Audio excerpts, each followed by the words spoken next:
Bonjour et bienvenue pour cette nouvelle année de joie, de bonne humeur, le 3 septembre à l'Institut des Libertés, où nous commençons une nouvelle année dans la joie et la bonne humeur, apportée par les marchés tout cet été, qui nous ont tenus bien occupés, ma foi. Intéressés, on va revenir dessus. Mais avant de revenir donc sur cette émission qui va surtout être à propos de cet été, de débriefer tout ça, de vous parler du Japon, de vous parler des marchés horribles et de vous parler aussi des 16 milliards que la France doit trouver, suivant Bruno Le Maire qui s'est réveillé hier en disant que visiblement il y avait des déficits en France et qu'on ne comprenait pas pourquoi. Donc à la surprise générale et de la sienne propre. Charles a commis, encore une fois cet été, c'est parce qu'on le laisse trop planter près des platanes, un nouveau petit ouvrage. Tout petit, qui est une sorte, comme vous savez, nous avons lancé l'Université de l'épargne en février dernier, pour vous apprendre vous-même à gérer vos fonds. Et de cette initiative est né ce petit livre, qui est une sorte de guide pratique, qui va s'intituler « Ne vous laissez plus faire ». Ne vous laissez pas, arrêtez de vous faire avoir. Arrêtez de vous faire avoir, voilà. Donc, vous voyez comme je suis au fait.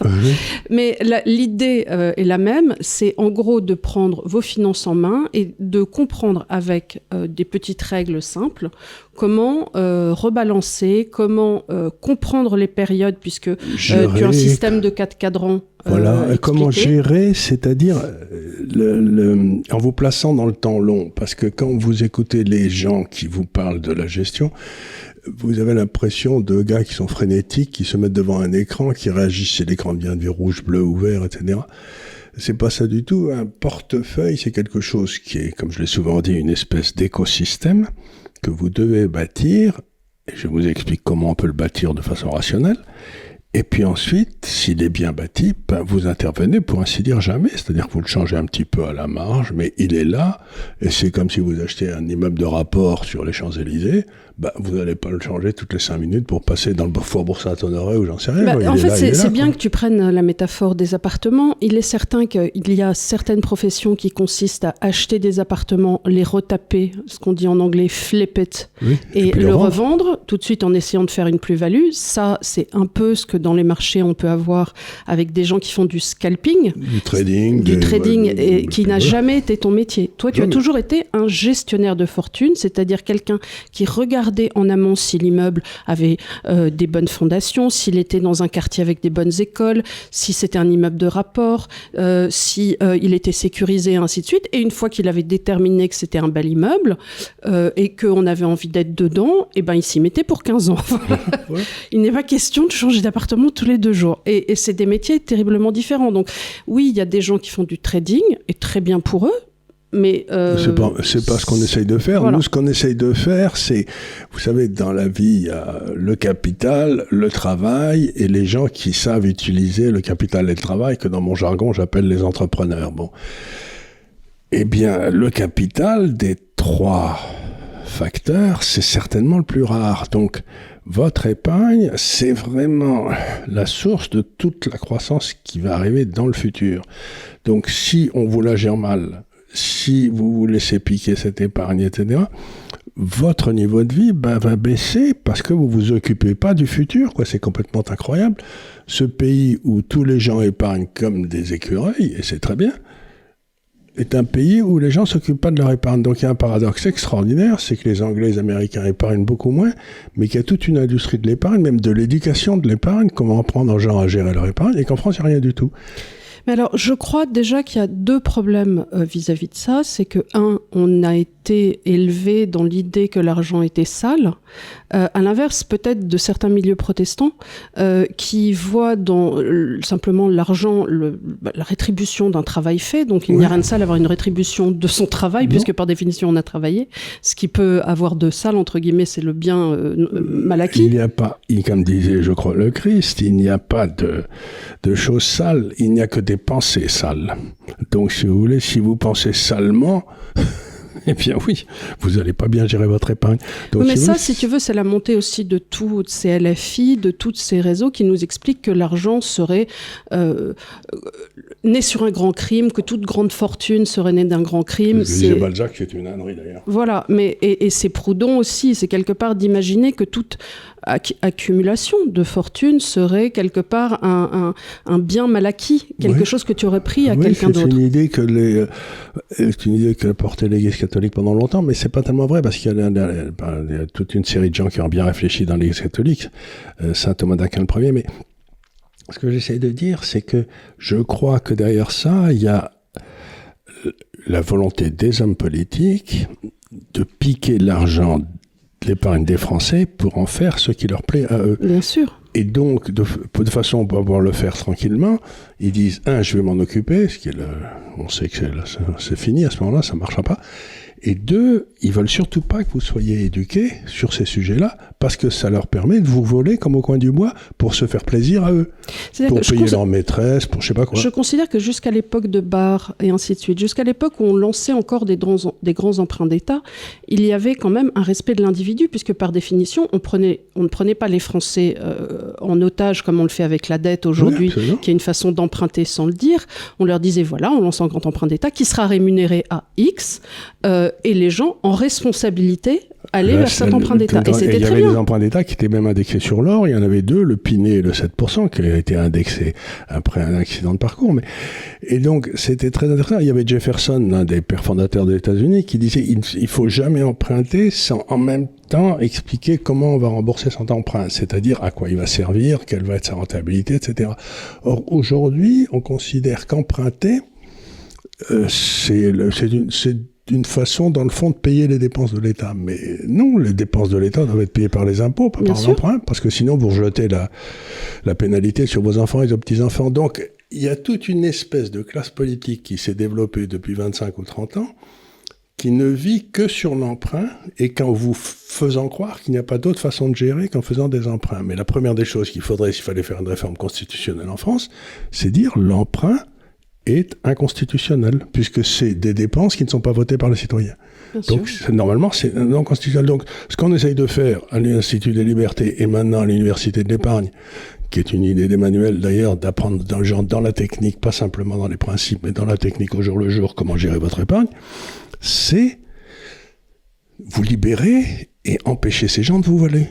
Alors, je voudrais faire un petit incipit ici, c'est que la limite de l'exercice pour l'Université de l'Épargne, c'est comme vous savez, la gestion des finances des particuliers, l'appel aux finances des particuliers, est un exercice extrêmement contrôlé par l'autorité des marchés, l'AMF.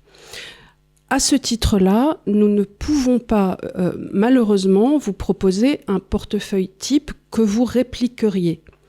Parce que, encore une fois, c'est encadré par les AMF que nous respectons totalement. Donc, nous pouvons faire des conseils généraux qui vous permettent des exemples. Des exemples. Nous pouvons aussi donner des tendances et nous pouvons, avec vous sur notre forum, en discuter sans donner véritablement de conseils directs. Nous pouvons en discuter entre nous. Entre particuliers sur notre forum, vous pouvez en discuter.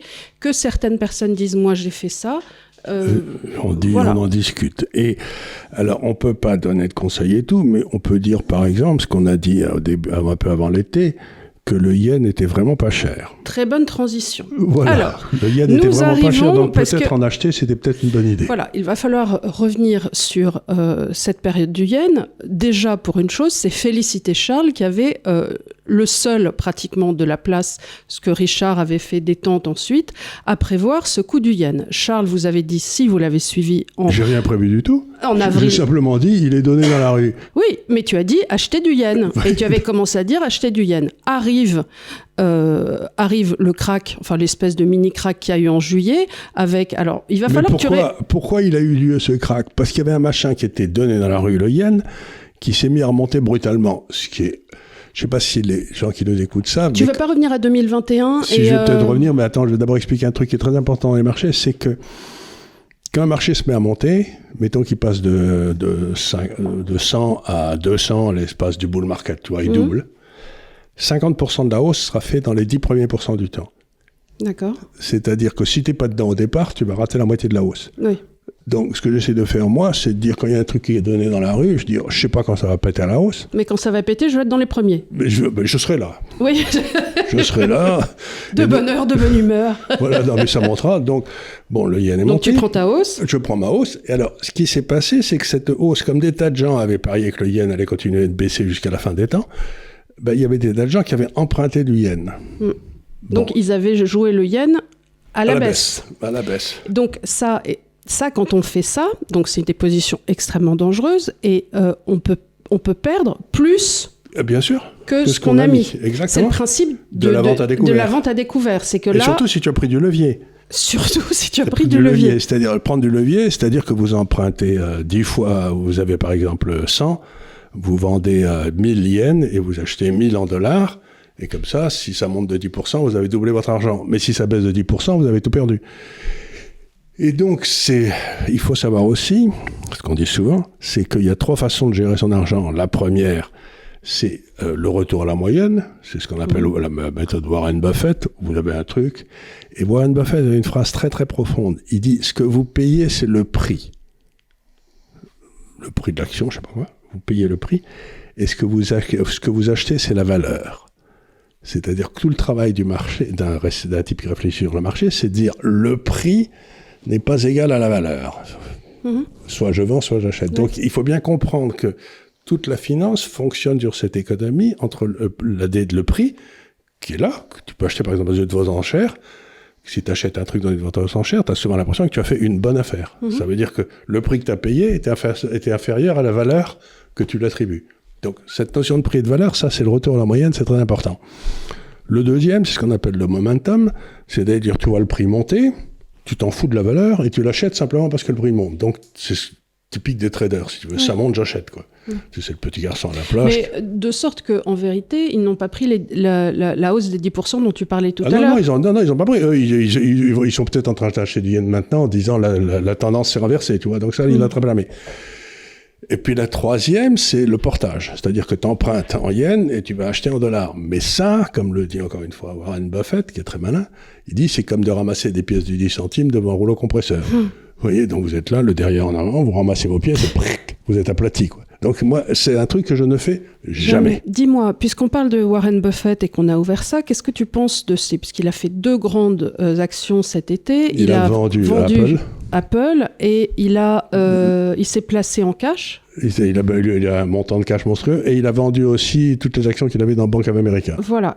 Alors, qui sortent des bancaires, ça j'ai bien compris, parce que moi, je resterai pas dans les bancaires s'ils remontent les taux, parce qu'on sait qu'ils sont capitalisés. Ils vont peut-être gagner de l'argent, c'est plus compliqué que ça, mais en même temps, ça veut dire que il se dit imaginez comment ça se passe les crises financières, c'est qu'il y a toujours des gens qui ont fait du portage. La troisième explication. Ils ont ramassé des pièces devant les rouleaux compresseurs. Voilà, ils ont ramassé des pièces devant et en général, ils ont été empruntés de l'argent à la banque. Donc quand le gars saute, qui dit qu'il va prendre la perte, c'est la banque. Donc tu penses que Bank of America aurait peut-être financé des leviers incroyables, t'en es sûr, voilà. J'en suis sûr, je sais pas, mais je sais pas comment. Un peu comme toutes les banques californiennes il y a 2 ans. Pareil. Donc en tout cas, s'il y a une crise financière, Bank of America, Citicorp, ils y sont à chaque fois. Donc, les suspects habituels. Les suspects habituels, quand j'étais jeune, il y avait toujours le Crédit Lyonnais qui sautait ou qui était à la veille de sauter. Donc, c'était très bien. Il y a des banques qui ne peuvent pas résister à une mauvaise affaire. Il y a des banques qui étaient très, très... c'est les banques qui n'ont pas de contrôle interne et où des réseaux sont importants pour aider les gens, etc. Donc, il y avait le Crédit Lyonnais, il y avait la Dresdner en Allemagne qui sautait aussi toujours régulièrement. Donc, c'était agréable. Mais aujourd'hui, c'est plus difficile de savoir parce que le Crédit Lyonnais a été racheté par le Crédit Agricole. La DSNR par la Deutsche Bank, je crois, je sais plus. Donc, j'ai perdu mes repères, quoi. Je suis très embêté. Le gars qui faisait toujours sauter, je sais pas, on va voir. Mais enfin, pour revenir donc à ça, c'est cette histoire. Ce que ça veut dire, c'est que s'ils vendent la Banque America, ça veut probablement dire qu'ils pensent qu'il y a un risque de crise financière assez importante, et dans ce cas-là, c'est les banques qui sont l'intermédiaire entre le monde réel et le monde financier elles sont souvent dans le... Mais c'est là où elles se font ratatiner, quoi. Est-ce que tu crois pas que ça serait justement un bon moment, peut-être, alors on peut imaginer, si Trump était réélu, de revenir sur cette séparation des banques dépôts et des banques casinos, parce que justement, si des petites porteurs venaient à être lésés, ce serait peut-être le moment pour remettre justement cette distinction entre ces deux banques. C'était le Glass-Steagall Act. C'était le Glass-Steagall Act.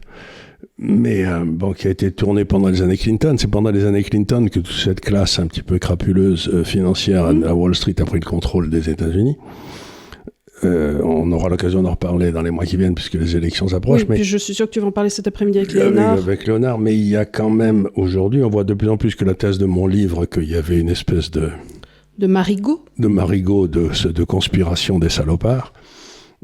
Elle apparaît de plus en plus il est certain que pour qui a suivi l'éviction de Biden pour qu'on nous mette Kamala Harris, on ne peut pas s'empêcher de se dire, mais écoutez, pardon, mais ce type est gâteux depuis 4 ans. Et à un moment, on décide de dire, ah oui, le roi est nu. Mais le roi était nu depuis 4 ans. Et tout le monde sait que Kamala Harris est une pintade. Et qu'est-ce qu'on fait? D'un seul coup, on nous annonce, toute la presse s'ébahit, nous annonce que c'est la nouvelle Madame Thatcher ou je sais pas quoi. Donc on se dit, écoutez, vous nous prenez vraiment pour des tanches, quoi. Donc aujourd'hui, on se rend compte de plus en plus que les partis démocrates aux États-Unis considèrent les élections comme on vous choisit un candidat, entre nous, comme ça, les gars dans les salles enfumées, comme on dit, on vous le sort et vous avez le droit de voter pour lui. Et ça me rappelle irrésistiblement l'élection de M. Macron. D'un seul coup, on nous a sorti un gars qui avait été... On ne sait pas d'où il sortait, ni pourquoi on l'a sorti. Si, papa, souviens-toi, on nous l'avait proposé. On avait proposé pour être au premier tour de table. On t'avait dit, Charles, si vous voulez être au premier tour de table, je me souviens, c'est moi qu'on avait contacté, c'était 100 000 € pour être au premier tour de table. Après, j'imagine que pour continuer à en être, il eût fallu mettre beaucoup plus. Beaucoup plus. Donc et c'était bien avant l'élection. Oh, je ne savais à peine qui était Macron. Il était bien sûr pas à l'économie. Et je me souviens, quand on m'en parle, c'était la première année du mandat de Hollande. Oui. Et je suis obligée de réfléchir, alors que je suis quand même la politique, j'étais obligée de réfléchir en me disant, mais qui est Macron? Et oui, on savait vaguement qu'il avait épousé une dame qui était plus âgée que lui. C'était à peu près tout ce qu'on savait de sa carrière. Donc, on voit bien que cette classe, dont j'ai longuement parlé dans mon dernier livre, a essayé et considère maintenant que les élections, c'est une espèce de coup de tampon qu'on met pour avoir, soi-disant, montré qu'on est une démocratie, qu'il y a eu des élections.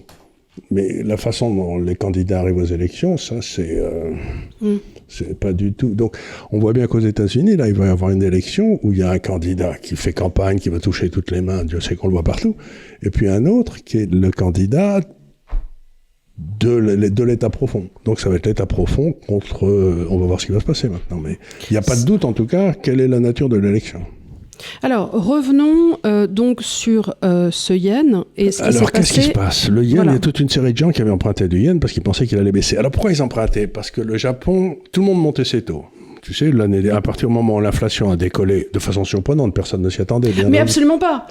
Personne ne s'attendait à ce que l'inflation monte. Ils avaient doublé, quadruplé la base monétaire. Il n'y a que les banques centrales qui ont été surprises. Sinon, les banques centrales ont été douloureusement surprises de voir que d'un seul coup les prix montaient. Ainsi que Bruno Le Maire. On m'a menti. Bon, donc l'inflation se met à monter, les banques centrales commencent à monter les taux. Pour des raisons tout à fait techniques. La Banque centrale japonaise avait décidé de se faire ce qu'on appelait le contrôle de la courbe des taux. Alors, c'est très compliqué, mais ça veut dire quoi? Ça veut dire qu'ils maintiennent les taux d'intérêt à 0 sur le court terme et qu'ils empêchent les taux longs sur le 10 ans de monter à plus de 0,50. Pourquoi ils font ça? Pour donner confiance au marché. Mais j'en sais rien du tout, c'est des bêtises de banquiers centrales. S'ils foutaient la paix au taux, tout le monde serait plus riche et tout le monde serait plus content. Mais enfin, ils font ça, et donc tout le monde sait que les États-Unis vont monter leurs taux, l'Angleterre, l'Europe, et tout le monde va monter ses taux, mais que la Banque centrale japonaise ne va pas les monter. Parce qu'elle a fièrement annoncé qu'elle allait jamais bouger. Donc tu te dis, formidable. Je vais emprunter en yens. Je vais emprunter en yens. et je vais emprunter un yen, et le yen se peut être la figure de 120 à 180. Oui, parce qu'on sait que Mme Watanabe, quant à elle, prend des positions aux États-Unis, puisqu'elle n'est pas rémunérée sur son yen. Elle n'est plus rémunérée chez elle, donc elle sort de chez elle, elle va acheter des obligations australiennes, n'importe quoi. Elle n'est pas plus bête que mal habillée, elle va donc acheter... Elle gère très bien son pognon, Mme Watanabe. Watanabe, je ne sais pas ce que fait M. Watanabe, mais Mme Watanabe, elle se démerde très bien. Bon. Et donc, vous avez une position gigantesque, short. Tout le monde en short, ça veut dire que vous avez emprunté quelque chose que vous n'avez pas. Que vous n'avez pas, oui. Vous devez le rembourser en vendant ce que vous avez. Donc, quand le yen se met à monter, tous les gars, il y a ce qu'on appelle des appels sur marge. C'est-à-dire que si un gros malin qui a joué 10 fois sa mise et que ça commence à monter de 2 ou 3%, la banque se rend compte qu'elle n'a plus les dépôts suffisants pour contrôler la perte qui risque d'arriver. Donc, elle dit au gars, vous me remettez de l'argent. Et si le gars n'en a pas, on liquide le compte. À ce moment-là, c'est ce qu'on appelle des ventes forcées. Et si la banque doit liquider une position yen que j'ai établie bêtement à la baisse, le fait que je vais perdre plus de pognon, elle s'en contrefou, elle le liquidera tout de suite. Tu vois, il n'y a pas d'état d'âme. Hein. Parmi les trucs un peu farfelus que j'ai pu entendre ça et là, il y a des gens qui disaient il faut interdire les appels sur marge. Mais c'est ça qui est extraordinaire, c'est que tous ces Français, etc., ils n'ont qu'une idée, c'est d'interdire ceci ou c'est d'interdire cela. Mais personne ne te force à prendre une position short. Personne si tu as envie de te mettre en culotte courte, tu te mets en culotte courte. Exactement, il n'y a qu'à voir comment les gens s'habillent. Si tu as envie de faire des tatouages, tu te fais des tatouages. Je ne suis pas partisan, mais c'est comme ça. Donc, l'histoire de réguler les marchés ou de dire, ils apprendront. La prochaine fois, ils ne font pas ça. Mais surtout, la prochaine fois, ils ne sont peut-être plus là. Ouais. Les marchés, il ne faut pas oublier, c'est ce que dit... Encore une fois, ce cher Warren Buffett, je ne sais pas ce que j'ai pour lui aujourd'hui, mais il dit les marchés baissiers, c'est la façon dont le système économique renvoie le pognon aux vrais propriétaires. Oui, il y a un darwinisme dans Il y a un darwinisme. S'il y a des crétins qui veulent se ruiner, c'est dans la Bible, hein. Encore une fois... Et je ne vois pas pourquoi on devrait interdire les appels de marge. Mais speculare, je crois qu'en latin, ça voulait dire réfléchir. Réfléchir, oui. Donc, ça veut dire que ce qui fait le marché, c'est des gars qui prennent des positions dans tous les sens. Et puis à la fin, on voit qui a gagné, qui a perdu. C'est comme si on devait interdire sur un terrain de foot le goal qui fait une erreur, qui prend un but stupide. Ça arrive. Même le meilleur des goals, de temps en temps, il fait un but contre son camp. Il fait un but contre son camp, il va dribbler l'avant-centre avant, qui lui pique la balle et qui marque le but. Donc, encore une fois, tout ça, mais foutez bien la pure marché. Et alors ensuite, ce qui s'est passé cet été, c'est qu'on a eu droit à moult commentateurs, les suspects habituels, nous expliquant que c'était la fin du capitalisme, qu'on allait tous mourir dans d'atroces souffrances. Et qu'il fallait se mettre en cash. Et alors là, ce qui est stupéfiant, c'est que je leur dis, je n'ai pas répondu parce que... Oui, parce que... grosse fatigue. Mais le but, si vous vous mettez en cash dans une banque et que c'est la fin du capitalisme, vous allez le perdre, votre cash. Donc, la décision de se mettre en cash est sans doute, en cas de panique, la pire des décisions. De toute façon, en cas de panique, est-ce que bouger est une bonne solution ? D'abord, il faut bouger. Mais moi, ce que j'essaye de dire, ce qu'on va essayer de faire avec l'université d'épargne et tout, c'est que, par exemple, les portefeuilles que j'avais recommandés, ils étaient dans la position défensive, 25% en or, 25% en yens. Bon, les deux sont bien montés pendant la crise. Et pourquoi je bougerais ? Moi, je suis très content. Si les autres, ils n'avaient pas vu arriver la hausse du yen et la hausse de l'or, c'est leur problème. Moi, c'est pas parce que j'ai gagné de l'argent sur le yen et sur l'or que je vais dire maintenant, il faut les sortir. Tant que les choses n'ont pas changé, je reste avec ma position défensive. Et tout ce qu'on va essayer de faire maintenant à l'Université de l'Épargne dans les semaines qui viennent, c'est d'apprendre aux gens à gérer la partie offensive. Parce que la partie défensive, ça va, elle est établie. Je pense que tout le monde a compris. 25% yen, 25% en or. Et puis ensuite, on va pouvoir s'occuper du reste. Après, ça n'est pas nécessaire non plus de se bourrer plus que de mesures d'or. D'abord, l'or physique en France est quand même imposé. Oui. Il y a soit 11, soit vous le gardez au moins 22 ans et dans ces cas-là, vous êtes exonéré. Mais bon, voilà. Vous avez aussi, si vous avez des ETF, vous avez 30% qui part aussi en frais, en impôts, puisque vous êtes imposé comme des dividendes sur la plus-value. Donc, si vous faites... C'est vrai, ça ? Oui, bien sûr. Si tu la vends.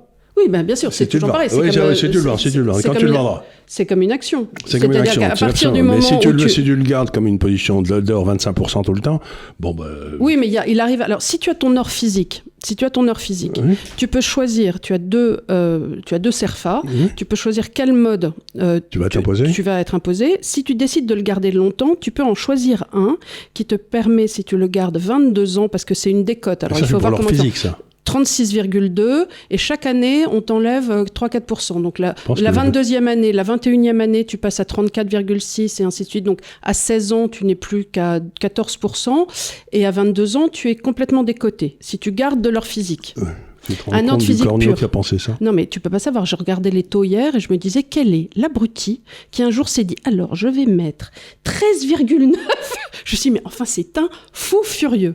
Et si tu le déclares par l'autre système, tu payes 10,5 plus 0,5 de CDS, donc 11%. Soit tu le déclares à 11, soit tu vas sur le long terme et tu te dis j'essaie de gagner les 22. Ils sont et tous les ETF et les ETF or, dans ces cas-là, quand tu vends, c'est comme une action, tu prends ta plus-value et tu la déclares au... Voilà, donc pour ça, pour vous dire qu'il y a des tas de façons de détenir l'or, on va en parler longuement, mais l'essentiel, si vous voulez, c'était la construction des portefeuilles. Moi, ce que j'essaye de faire, c'est, quand il y a une crise avec un des portefeuilles que j'ai, etc., c'est que je m'en fous comme de l'an 40. Il se passe rien, où j'ai bâti mon portefeuille pour qu'il résiste à la crise. J'ai mis des pneus neige, et si j'ai mis des pneus neige, je m'attends pas à aller dans le décor quand il y a du verglas, quoi. Donc, tout ça, c'est une mentalité. Tous ces gars qui vous disent c'est la fin du capitalisme et tout, ils raisonnent dans l'idée, ils vous disent tout, c'est 1929. Mais, encore une fois, en 1929, vous achetiez des obligations d'État et de l'or, et 50%, et vous passez 1929 comme une brise. Donc, c'est extraordinaire de voir comme ces gars-là pensent que le marché des actions, c'est de rentrer et de sortir en réaction avec ce qui se passe. Alors, ce qui est drôle sur 1929, quand tu le dis, c'est qu'en réalité, ce qui s'était passé en 29 aussi, c'est que les gens avaient shorté terriblement. Donc, on était aussi dans des gars qui se retrouvent en culotte courte. Et on a tous cette idée, tu sais, avec cette photo de ce type qui était devant une voiture et qui vendait cette voiture en disant $75 en cash. Ce type, en réalité, c'est parce qu'il avait shorté ses positions, mais... à terme... il avait pris du levier. Il avait pris du levier, pardon, oui. Et il s'est retrouvé à monter... il n'était pas du tout ruiné. Derrière, il a monté une agence de mannequins qui est devenue Metropolitan, une des plus grandes agences de mannequins aux États-Unis. Donc, c'est dans un système capitaliste, il y a des sursauts, il y a des petits on prend des claques, on se relève... Il y a des trous dans le terrain. Et voilà, c'est pas parce qu'il y a des trous dans le terrain. C'est un système imparfait, bien sûr, mais qu'est-ce qu'il y a de parfait dans ce monde, à part mon chien ? Et surtout, c'est un système... Oui, à part le chien, c'est celui-là. Mais ce que je veux dire, c'est que un système antifragile est un système qui absorbe les claques. C'est-à-dire que vous prenez les systèmes socialistes comme la Russie, il n'y avait jamais de crise et tout, jusqu'à la crise finale où ils disparaissent en 5 minutes. Donc, la crise, c'est pas un signe de mauvaise construction, c'est un signe de bonne construction. Bien sûr, c'est une purge. Une purge, c'est un truc, et donc, il faut essayer d'avoir des trucs qui résistent aux crises, et encore une fois, c'est pas parce qu'il se passe quelque chose qu'il faut réagir. La plupart du temps, regardez cette crise, reprenez ce que les gars écrivaient dans les premiers jours, sur tous les sites, etc. C'était terrible, qu'on allait voir ce qu'on allait voir, que c'était que le début. Et puis 2 mois après, plus personne n'en parle. Il s'est rien passé. Mais il s'est rien passé. Mais ça a été affolant. Moi, on était tous les deux en vacances. J'avais l'impression, littéralement, de voir des gens dans le Titanic en train de crier c'est la fin du monde, et les gens se couraient dans les couloirs. Je dis mais on va se calmer là, qu'est-ce que vous faites à faire des émissions spéciales, c'est la fin du monde. Il y avait un album de Tintin où il y avait une comète qui tombait sur la Terre ou je sais pas quoi, et il y avait un fou qui se baladait en disant c'est la fin du... Il y a tout le fou, il avait un chapeau pointu et tout. Je vois très bien, il était en rouge. Il disait c'est la fin du monde, repentez-vous et tout. Et je peux pas m'empêcher quand je vois ces gars-là, je dis ils sont toujours en train de dire c'est la fin du monde, repentez-vous, mais d'abord, ça serait trop long. D'abord, faire la liste des péchés, on s'en sortirait plus. Mais je me repens de quoi, d'ailleurs ? Et repentez-vous, c'est un truc très curieux, ça veut dire que vous regardez derrière. Alors que le but, c'est de regarder devant. Donc, vous n'allez pas vous repentir des conneries que vous n'avez pas encore faites, quoi. Non, bah non. Repentir, c'est le statut de sel, tu sais, c'est Si tu te repens et tu regardes le passé, pouf, tu deviens une statue de sel. Alors, donc ça, c'était ce qui s'est passé cet été à propos du Japon. Je pense que tout le monde aura compris qu'un, il fallait pas paniquer, et deux, pourquoi c'est arrivé. Et en plus que trois, on avait vu le coup arriver quand on s'était présenté pour ça. Donc, j'allais pas me mettre des cendres sur la tête parce qu'il se passait un truc que j'avais prévu, quoi. Il faut pas déconner. Oui, on l'avait prévu. Donc... on était contents. Nous, pendant que tout le monde sautait partout, on disait c'est très bien. Alors, quand on vous avait laissé, on était encore, on venait de voter, on était en errance de gouvernement, on est toujours en errance de gouvernement, non pas que ça nous ait beaucoup manqué. Ça, c'est la bonne nouvelle. Hein. Oui, mais alors, je veux juste dire un truc, c'est que à l'époque, on s'était dit, bon, si le RN passe, il est possible qu'il y ait une attaque sur les marchés à hauteur de la dette et qu'on se retrouve avec des problèmes de financement. Mais j'ai envie de dire, aujourd'hui, si pour une raison X, il venait à mettre Lucie Castès, je ne sais jamais comment on le dit, est-ce qu'on ne pourrait pas se retrouver dans le même paradigme, c'est-à-dire que les marchés attaquent la France parce qu'on nous a mis un coco au gouvernement? Alors, j'ai aucune idée, parce que il y a plusieurs problèmes qu'il faut poser là. Le premier, c'est qu'est-ce qui s'est déjà passé? Mais il s'est déjà passé que la France faisait partie, dans le fond, des bonnes signatures. C'est-à-dire qu'elle était entre 0 et 50 points, c'est-à-dire 0,50 de différence avec l'Allemagne. Tu vois, comme le pays raisonnable, comme le Danemark, comme tous ces pays-là. Bon, la France était considérée comme une bonne signature. Non pas qu'on soit bien géré, mais les étrangers... Mais c'est une belle terre de tourisme, avec une belle agriculture. Et puis, surtout, les étrangers sont très admiratifs de la capacité du système fiscal français à traire les Français. Donc ils se disaient, ils augmenteront les impôts et on s'en fout, c'est pas notre problème. On n'a pas des corps des mines pour rien. Voilà. Et donc voilà, ça c'était bien. Et puis qu'est-ce qui s'est passé depuis un an à peu près? C'est qu'on est passé de 50 points de base à entre 75 et 100 points de base vis-à-vis d'Allemagne. C'est-à-dire que déjà les marchés ont dérapé sensiblement. C'est-à-dire que la France est en train de rejoindre les pays périphériques, tu vois, l'Italie, des pays comme ça. Sur le Club Med. Le Club Med, donc on fait plus partie... Du Danemark, on va plus vers la Grèce. On va plus vers la Grèce, donc on retrouve la Grèce, on retrouve l'Italie, etc. Donc. Et ça, l'écart, c'est à peu près à 100 points de base. Donc 1%. Mmh. Et puis, s'il se passe un pet, politique ou quel que soit, à ce moment-là, si on passe 100, on ne va pas comprendre. Hein. Et, enfin, je veux dire, ça veut dire que le coup est parti à ce moment-là. Et à ce moment-là, le coup, comme je n'ai cessé d'expliquer, est terriblement difficile à arrêter. D'abord parce qu'on commence à sortir du ministère des Finances des statistiques montrant que les rentrées fiscales sont très inférieures à ce qu'on pensait. C'est-à-dire que le déficit budgétaire ne va pas être 5,5 comme on le disait, mais peut-être 6 ou 7. Quoi. On va voir, ça revient, on va voir si c'est confirmé, mais ça ne m'étonnerait pas. Ensuite, j'entends de tous les côtés qu'il y a des tas d'entreprises qui ferment. Il y a des énormes défaillances d'entreprises parce qu'il y a des entreprises qui avaient été tenues par les aides Covid. Et en fait, c'est toujours pareil. C'est l'histoire schumpeterienne. C'est que quand tu tiens des choses moribondes, il y a un moment où si tu continues pas à les tenir, il n'y a pas de destruction créatrice. Et ces choses-là doivent être détruites puisqu'elles ne sont pas viables. Elles ne sont pas viables. Et avec tout et donc, je viens d'apprendre aussi, je crois, hier, que jamais il y avait eu pendant une baisse comme ça de la production industrielle en France. Donc il ne nous en reste pas beaucoup, puisque ça fait plus que 8 ou 9% du PIB, mais en plus, elle se viande. Alors pourquoi elle se viande? À cause du prix de l'énergie Non, c'est simplement les commandes qui s'écroulent. Oui, mais pourquoi on ne commande plus? Ça veut dire que les gens n'achètent plus? Tu es un chef d'entreprise, tu vas faire des investissements aujourd'hui? La seule chose que tu vas faire, c'est que tu vas essayer de passer en cash flow positif, de façon à survivre. Donc, tu arrêtes d'embaucher, et tu arrêtes de faire des investissements. Il est certain que si tu as les gens de LFI qui commencent à marteler des SMIC à 1600, des 100 balles et un mars, tu te dis, j'arrête d'embaucher, parce que de toute façon, si on commence à me mettre des bâtons dans les roues... Non, mais arrête d'embaucher, et puis surtout, tu avais besoin d'une nouvelle machine-outil, tu te dis, mais ça va me foutre un cash flow négatif, donc la banque ne va plus me prêter. Voilà. Donc déjà, la banque ne te prête plus, donc tu choisis d'essayer de survivre pendant 2 ans en attendant que voir ce qui se passera après. Mais tu arrêtes toute dépense pour le futur, puisque le futur est tellement... Donc, ce qui se passe, c'est qu'apparemment, les commandes s'écroulent. Alors, ça veut dire que potentiellement, si tu travailles avec des marques françaises, elles vont pratiquement pas avoir de réassort. C'est-à-dire, je me souviens, ça faisait ça quand on était à Londres, c'est-à-dire que personne n'avait des pièces détachées de rien. De rien. On faisait des pièces détachées à la commande, limite. Mais encore, il fallait attendre 3 semaines. Oui, c'est ça. C'est-à-dire que tu arrives, par exemple, imaginons, tu as une voiture française, tu dis, voilà, je voudrais un rétroviseur, ils en ont pas.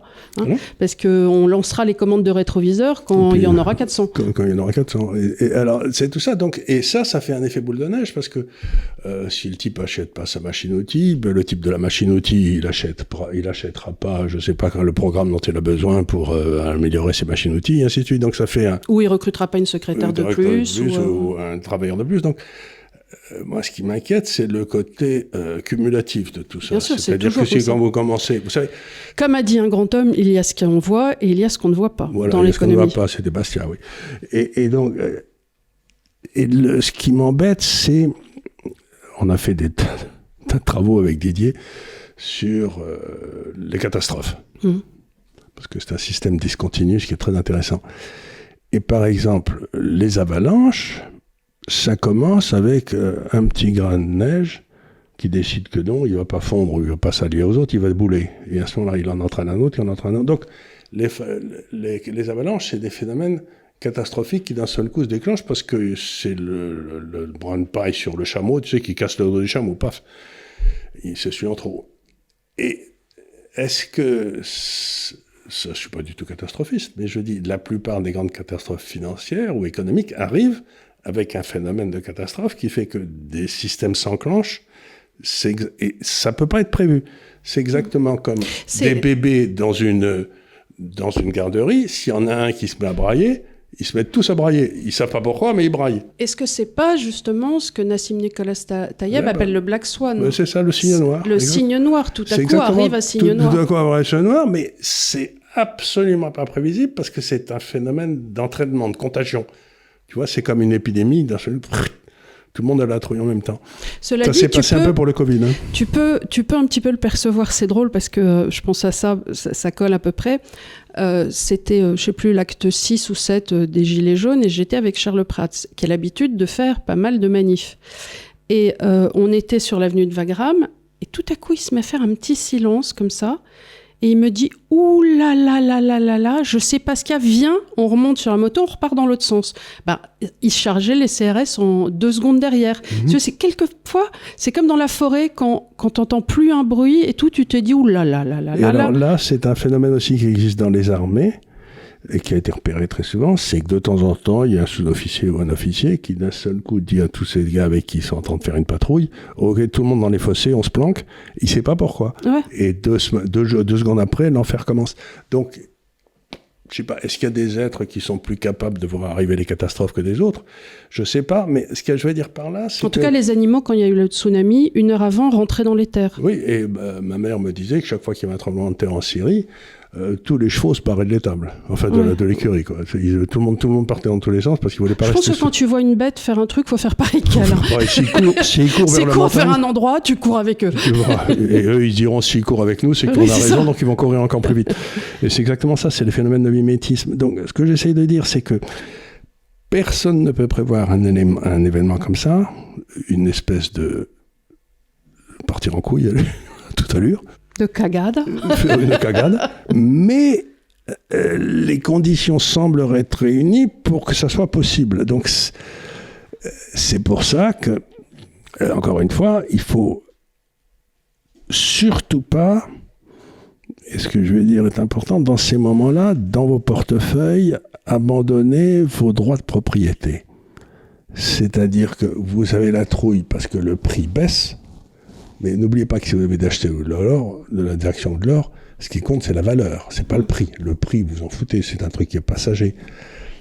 Donc, si vous voyez comment le prix a baissé, par exemple, si vous avez des actions des banques, ce que j'espère que vous n'avez pas, ça veut peut-être dire qu'il va y avoir une énorme gamelle et que les banques vont douiller.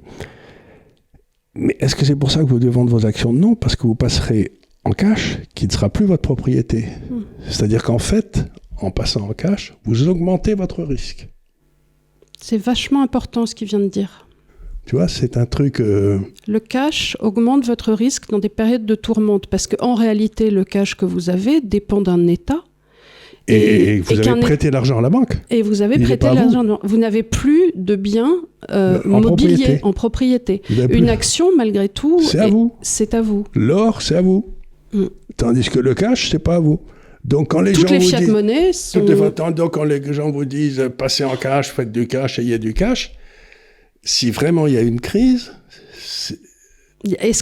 Si vraiment il y a une crise, la question est que l'argent fongible, enfin qu'on détient, le billet de banque, est une réserve de valeur. Tiens, mais quand j'étais à cette conférence à Biarritz, vendredi dernier... Je crois que tu l'as laissé là-bas.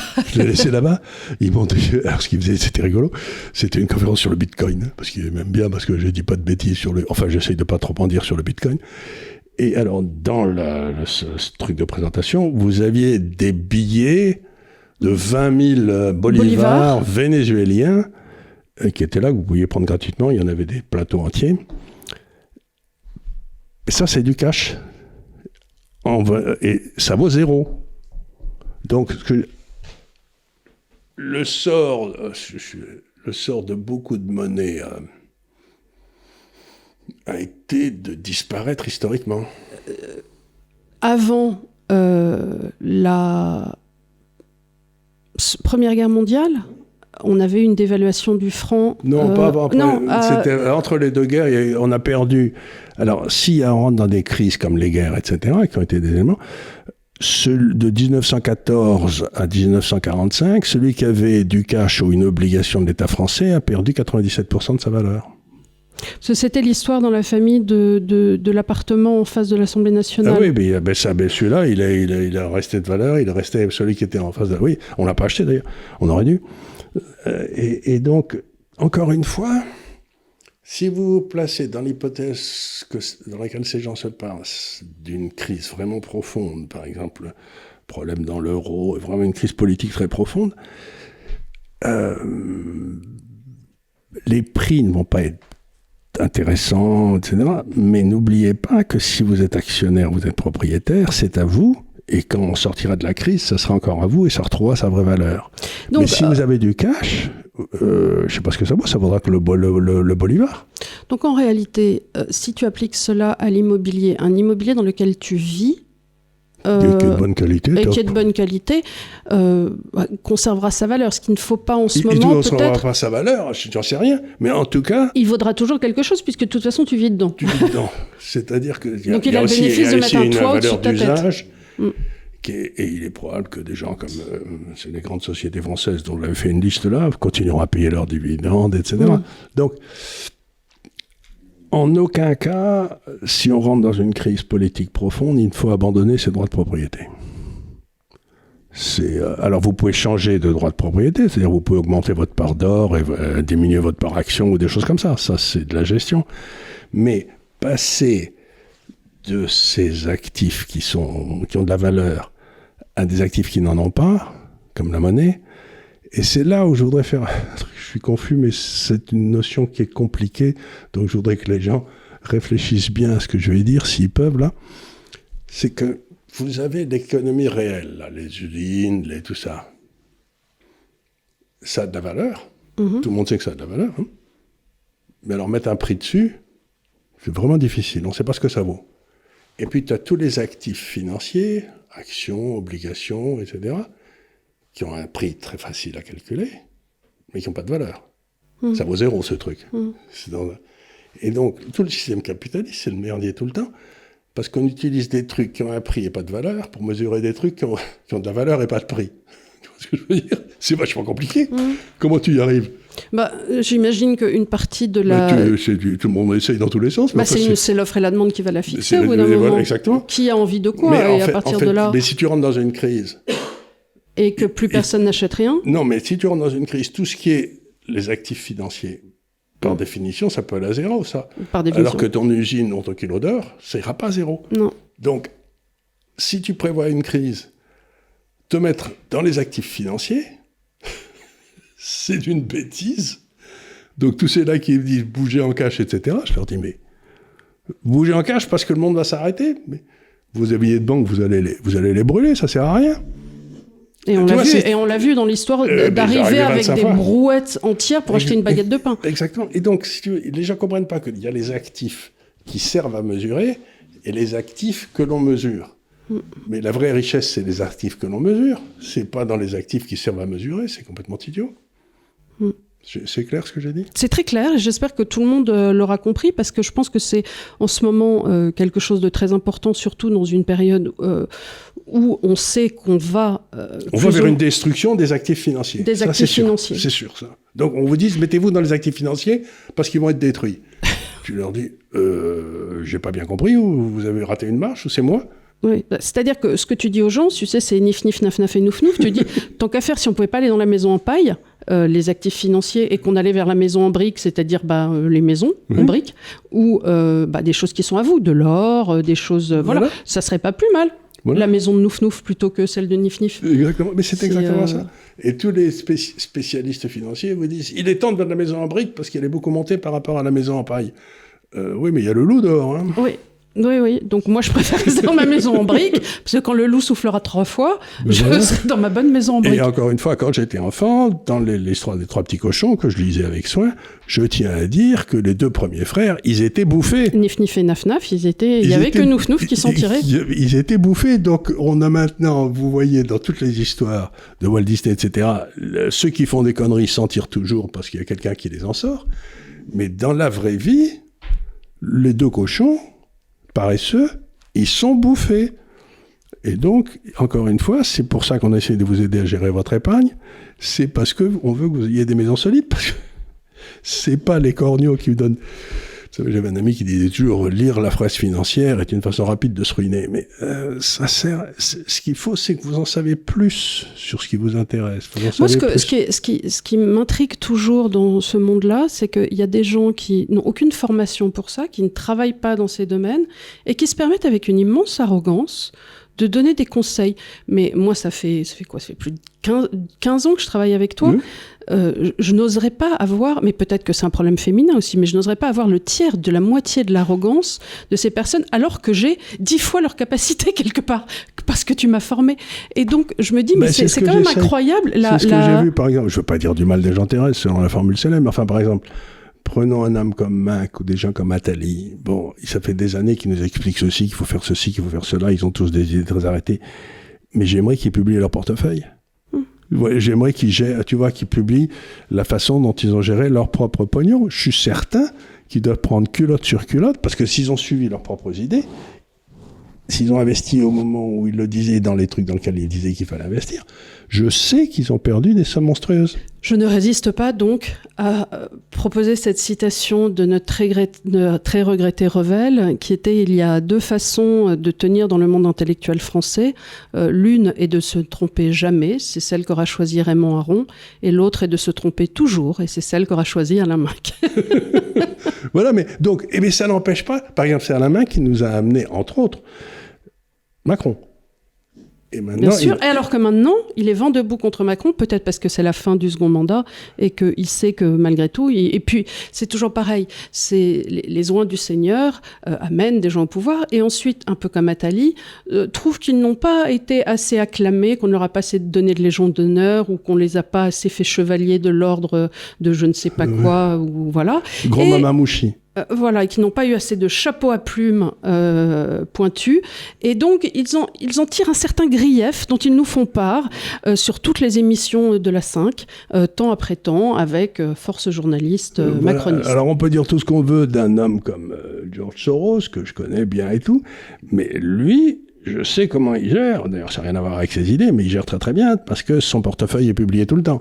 Donc, lui, c'est différent. Il gère de façon...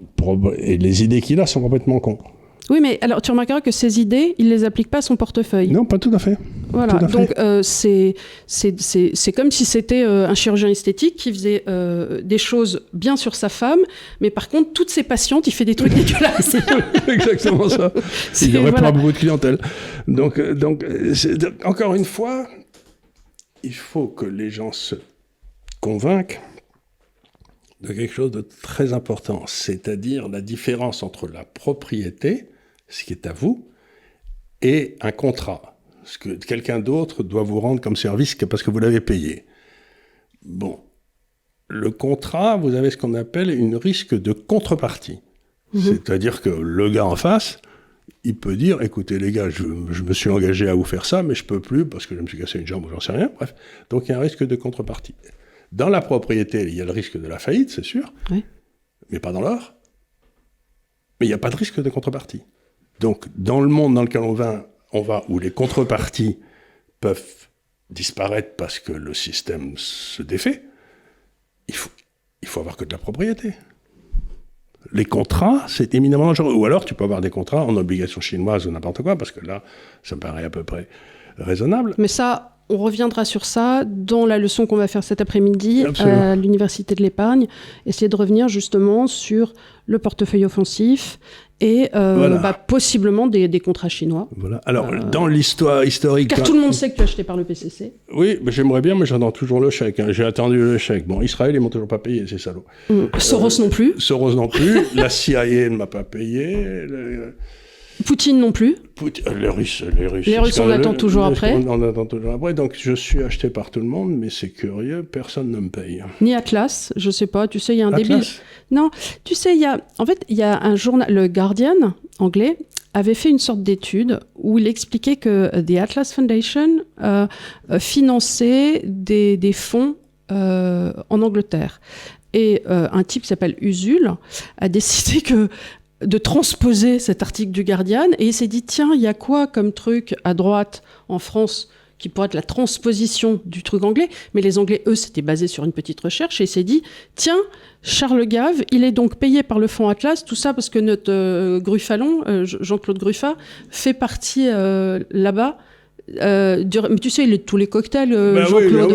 Il est au bord des tas de trucs. Il est au bord de Tartuffe parce que il adore ça et que c'est quelqu'un de très sociable. Donc il adore être au bord, rencontrer des gens, et il a fait ça toute sa vie. Donc il est à l'Interallié, il est voilà bon. Et il se trouve qu'il est au bord où il fait partie de Atlas. Et donc à cause de ça, on ferait partie d'un réseau. Mais j'ai envie de dire aux gens, mais on veut bien en faire partie. Mais dites-nous, c'est où ? Parce que personne nous paye, on n'a pas reçu d'argent. Moi, je veux bien faire partie d'un réseau important et mondial qui nous payerait des millions et qui nous contraindrait à je ne sais pas quoi, mais... Oui, j'attends avec impatience. Si vous voulez rendre compte... Le grand complot sioniste mondial aussi, celui-là, j'attends toujours l'échec, quoi. C'est toujours pareil. Ouais. On est extrêmement... J'ai plus l'impression, si tu veux, qu'on a donné que reçu, mais pour recevoir des coups, on en a reçu, ça, non, alors, indépendamment des coups, mais en termes de pépettes... oui, mais c'est pas faux, je le sais, puisque c'est... Donc, vous avez cette notion qui est essentielle, et vous avez l'autre notion qui est essentielle, c'est l'imprévisibilité des cassages de gueule. Et ça arrive très rapidement. Donc, si vous n'êtes pas préparé avant, vous êtes cuit. Vous ne pouvez plus bouger. Parce que c'est arrivé à des tas de mes copains. Le cassage de gueule commençait, ils téléphonaient à leur agent de change en disant « Vendez », et le type leur répondait « Mais à qui, monsieur ?» Bah oui. Il n'y a plus d'acheteurs. Bah oui. Donc, c'est ça le crack, c'est que d'un seul coup, plus personne n'achète, pour ainsi dire, aucun prix, quoi. Oui, parce que effectivement, quand tout le monde, surtout dans des marchés extrêmement spéculatifs où des gens ont pu prendre du levier, par définition, ils n'ont plus de position en cash. Donc même de toute façon, qui va t'acheter quoi, puisque tout le monde est restreint. Donc voilà. Au début, tu as peut-être un petit peu de marge, mais oui, sinon, il n'y a personne pour acheter. Oui. Il n'y a personne pour acheter. Et alors, ce qui se passe, c'est ce qu'un type qui avait écrit sur le crack de 29, il avait dit, c'est là qu'apparaissent, quand le crack arrive, les bezels, tu sais, embezzled. Ça veut dire qu'il y a tu te rends compte qu'il y avait toute une série de fraudes, du style... comment il s'appelait celui qui avait fait cette énorme fraude, là des schémas de Ponzi, là. Madoff. Madoff, voilà. Et à ce moment-là, quand le marché se défait, il y a toute une série d'activités dont tu te rends compte qu'elles étaient purement illusoires et qui sont des fraudes. Et à ce moment-là, ça déclenche des forces forcées, etc. Donc, mais il n'est pas possible qu'il y ait eu 10 ans de bull market comme on en a eu récemment et qu'il n'y ait pas maintenant des bezels partout. Le marché, on a connu en 2000 le marché des pharmaceutiques et le début d'un marché Internet aussi qui était hautement spéculatif et des bulles, ça a pété. Évidemment 2008 qui était là carrément un énorme embezzlement, ça c'est sûr. Et aujourd'hui, on peut se demander si certaines pharmaceutiques, certains produits un petit peu je vais te donner un exemple, 2 exemples pointus ne sont pas aussi partie de cet embezzlement. Bien sûr, mais regarde par exemple le PIB américain, aujourd'hui 18% c'est la santé. Or, l'espérance de vie est en train de baisser aux États-Unis. Donc ça veut dire qu'il y a toute une partie du PIB américain, 18%, qui n'est pas un PIB de marché, qui est fait par des grandes sociétés pharmaceutiques, qui se mettent d'accord avec des grandes sociétés d'assurance pour tondre les Américains, mais ça ne correspond pas du tout à un enrichissement des Américains ou à une meilleure santé. Si tu veux, on a tous entendu le sénateur Kennedy qui disait quand même cette chose, et je pense que c'est très vrai. Il disait autrefois, un pédiatre de quartier, dans sa patientèle d'enfants, avait un enfant diabétique. Il dit maintenant, 1 sur 3 qui passe le seuil de sa porte est en diabète de type 2. C'est-à-dire c'est pas un diabète héréditaire. Le diabète de type 2 est un diabète inhérent à la nourriture et à la consommation, qui est donc trop sucré. Et ça ferait monter le PIB ? Et ça, voilà. Donc, Et on est sur un problème qui est créé par une mauvaise alimentation et qui ensuite va soi-disant être géré par des laboratoires. Mais est-ce de la croissance, ces choses-là ? Mais non, c'est-à-dire que ni les produits alimentaires qui sont vendus, donc on a un problème de mesure du PIB, dont on en a souvent parlé ici, et à mesure de la valeur des actifs financiers qui y sont attachés. Il y a un autre truc, c'est qu'aujourd'hui, j'ai appris récemment, j'en ai parlé aussi, vous aviez par exemple, vous savez, des missiles que vous tiriez sur les drones, là, qui étaient on appelle ça des Milan, je crois, c'est-à-dire des missiles avec une ficelle attachée, que tu les guidais comme ça avec la ficelle, tu vois, et ça valait $1,500, je sais plus quoi, et aujourd'hui, le même genre de truc dans le PIB américain est vendu à l'armée américaine par les grands groupes, qui se sont tous réunis entre eux, qui ont fait un monopole, à $1 million. Donc un truc qui se vendait à $1,500, maintenant il se vend à $1 million, ce qui fait des profits gigantesques qui vont dans le PIB. Mais il n'y a pas eu de création de richesse. T'as pas plus de missiles à tirer ? Non. Donc tu vois, si tu prends 4% du PIB américain à la défense, tu te dis, ils dépensent de l'argent comme des fous, les Américains, mais ils dépensent de l'argent comme des fous, pas dans des armements efficaces, dans des armements qui sont extraordinairement surévalués, et qu'ils achètent beaucoup trop cher. Et s'ils font la même chose dans la médecine, tu te dis, mais il y a toute cette partie de l'économie qui est un théâtre de... Et un théâtre d'ombre. Et il arrive un moment où peut-être le reste du monde, et là on se tourne vers la Chine et peut-être la Russie, si on sort de ce conflit, vont se dire, on en a peut-être un peu marre de payer pour cette croissance américaine. Mais qui ne veut rien dire. Et donc, moi ce qui m'embête à l'heure actuelle, c'est que si vous faites des produits dégueulasses, ça va dans le PIB parce qu'ils font des marges dessus, puis ensuite que ça rend les gens malades, ça va dans le PIB parce que le truc monte. Et enfin, tout le monde meurt plus tôt, mais là, ça va pas dans le PIB, c'est en soustrait. Donc, aujourd'hui, l'espèce de monde extraordinairement prégnant qui gère les grandes multinationales de bouffe, plus les grandes multinationales d'armement, plus les grandes multinationales de communication, etc., ils nous ont créé un monde où ils nous expliquent qu'on devient plus riche. En fait, c'est pas vrai du tout, on devient plus pauvre. Enfin, toi et moi, quoi. Je veux dire, pas eux. Bien sûr. Et donc, dans la critique de l'extrême gauche, aujourd'hui, il y a une critique qui est très valable, c'est-à-dire cette critique de ces sociétés qui ne sont plus démocratiques, mais les solutions qu'ils proposent sont idiotes. Mais la réalité, c'est qu'aujourd'hui, par exemple, si tu prends depuis 2008, le PIB par tête en Europe n'est pas monté. Non. Ça fait donc quoi ? Ça fait 2008, ça va faire 16 ans.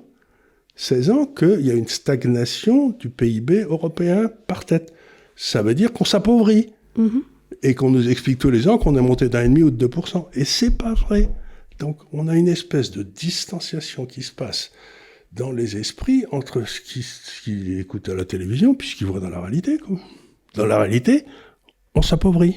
Oui, bien sûr. Parce qu'on n'est plus dans un monde compétitif. Ni dans le monde politique, ni dans le monde des affaires, il n'y a plus de compétition. Ils se sont mis d'accord pour nous coller des monopoles. On nous colle Fillon, on nous colle Macron. Et puis de l'autre côté, on dit rien à Amazon. Oui. Et tout ça, c'est des dénis de démocratie. En fait, on est en train de devenir l'Union soviétique. Oui, sans le savoir. Sans le savoir, enfin si, on le sait, mais c'est ce qu'avaient dit d'ailleurs un certain nombre de grands refusniks, là, les Boukowski et tout, ils nous avaient annoncé que l'Union soviétique, c'était la fille naturelle, c'était l'Europe. Mm-hmm. Donc, c'est là. On avait un problème, on dit c'est la faute du capitalisme, mais attendez une seconde, c'est pas du tout du capitalisme qu'on a. Non, puisqu'il n'y a plus de rapport entre l'argent et le risque. Mm. On a un système qui est aujourd'hui profondément vicieux.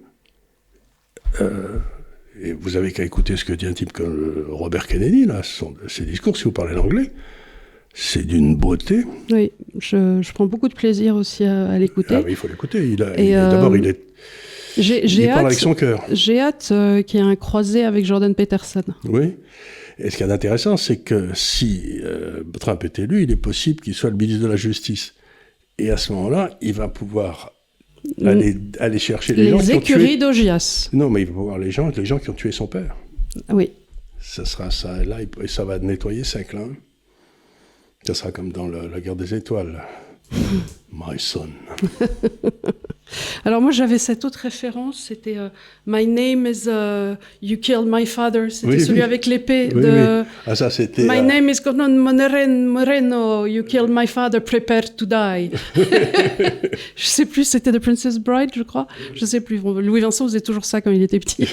My name is You killed my father, prepare to die.